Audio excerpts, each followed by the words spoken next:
Throughout history, popes have rarely lived up to the high ethical and moral standards set by the all-benevolent God whose will they claim to represent and enforce. However, the most questionable popes in history, who thought they were close to God's grace, were actually much further from the ethical teachings of the Bible than any other member of their institution. Like the monarchs of medieval Europe, many popes blurred the line between church and state, involving themselves in temporal and political matters whenever it suited them. Some popes openly maintained sexual relationships despite having sworn to remain celibate, while others succumbed to greed, using their influence to amass wealth of dubious origin. There were even those who pursued their opponents with such ferocity that they literally drove them to their graves. As a general rule, the regimes of these popes resembled those of infamous Roman emperors like Nero and Caligula more than those of religious leaders.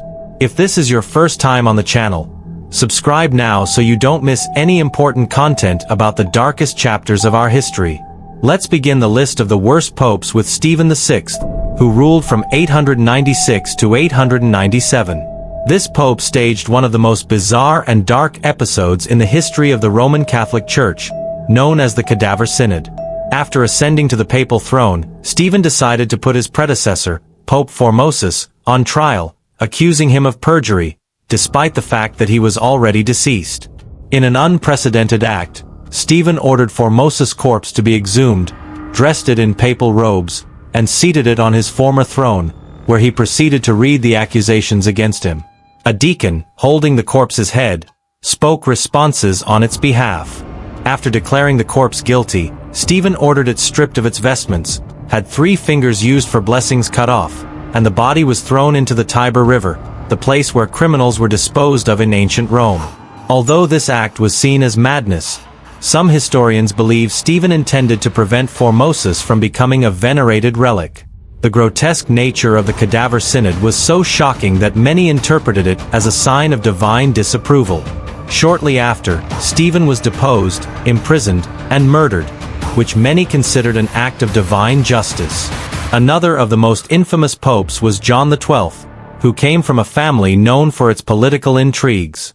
Unlike other popes, John showed no intention of respecting his vow of celibacy and turned the Vatican into his private brothel. During his tenure, he had relations with numerous women, including his own sisters. John XII's promiscuity was so notorious that some chroniclers of the time mentioned that this pope epitomized the papal pornography of the 10th century.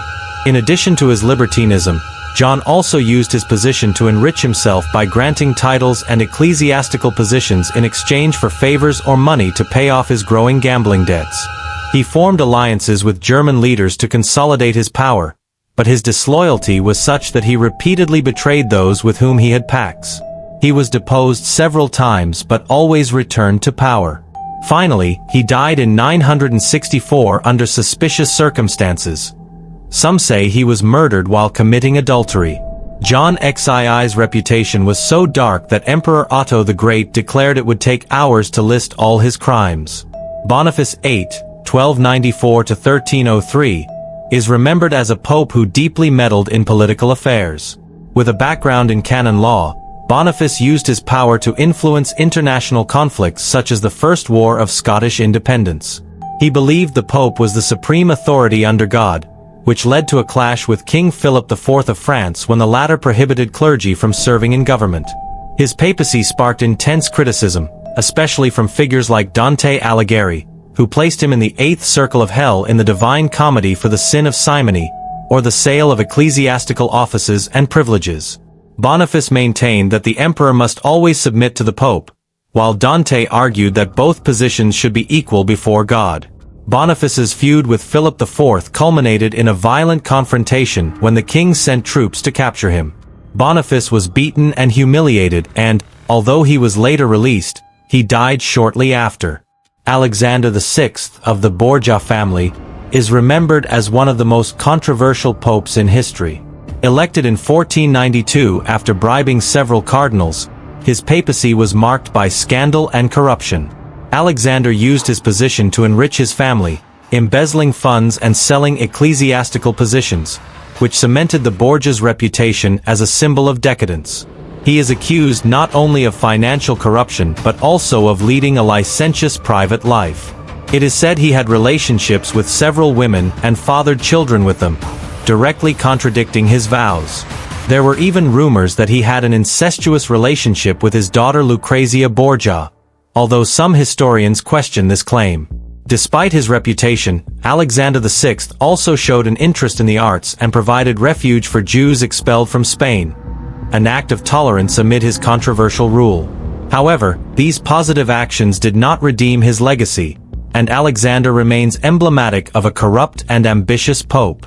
Leo X, or Giovanni da Medici, was pope from 1513 to 1521 and a member of the powerful Medici family.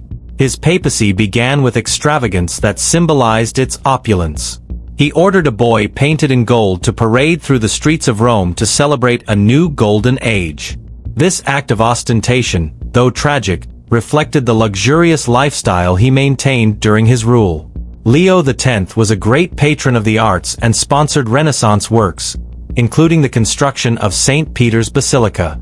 To finance these projects, he relied on the sale of indulgences, which generated controversy and contributed to the discontent that led to the Protestant Reformation. Martin Luther harshly criticized this practice, triggering a chain reaction that profoundly affected the Church.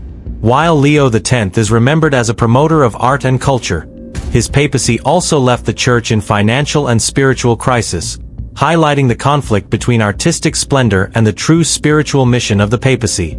These popes, through their acts of greed, lust, and abuse of power, represent one of the darkest eras in the history of the Church. At a time when the papacy was expected to be a model of virtue, they abused their authority and strayed from the spiritual purpose they were meant to promote. Their legacy is a testament to the dangers of corruption and unchecked power and how these can corrupt even those who proclaim themselves religious leaders. Reflecting on these stories is crucial to understanding how religious institutions, which in theory should guide and protect their faithful, can deviate from their principles when leaders are driven by personal desires and political ambitions. Over the centuries, the Catholic Church has faced crises that threatened its credibility but also demonstrated its capacity to reform and seek a return to the spiritual values at its foundation. These controversial figures, while tarnishing the Church's image in their time, also drove necessary changes within the institution. If you've made it this far, I hope you've learned something new from our stories. Subscribe and activate the bell so you don't miss our upcoming videos. Together, we can uncover and remember the truths that history often tries to hide.